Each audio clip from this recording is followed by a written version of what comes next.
Aduh Pak Kris nggak apa-apa sih. Pak ganti sebelahnya Pak Kris mau. Ya. Ya udah. Loncat ambil loncat.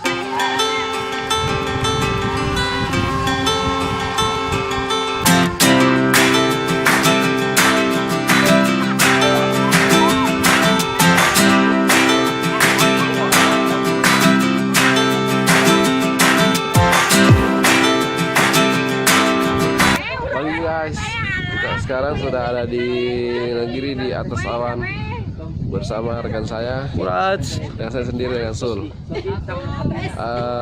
Kita sudah keliling-keliling dari semalam sih di sini sampai nginap, dan sekarang kayak sudah berakhir petualangan ini di negeri di atas awan. Ya meskipun perjalanannya cukup ekstrim, kemarin Ekstrim banget lah, pokoknya dingin banget lah di sini.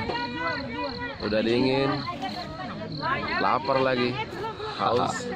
Tapi itu semua sirna setelah melihat pemandangan yang kayak di belakang ini.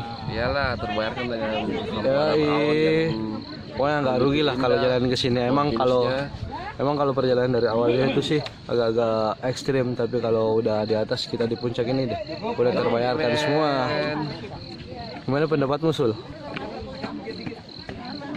Yo men, ini dia wisata yang paling dicari-cari di dunia.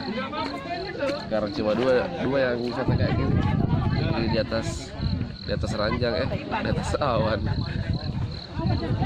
Waduh, bahas ranjang lagi. Yang vlogger ini masih jomblo-jomblo semua. Kita selanjutnya ke patung Yesus di Buntu Borake sana. Yoi, Di sana. mantap. Salam dari puncak negeri di atas awan. Dadah, bye.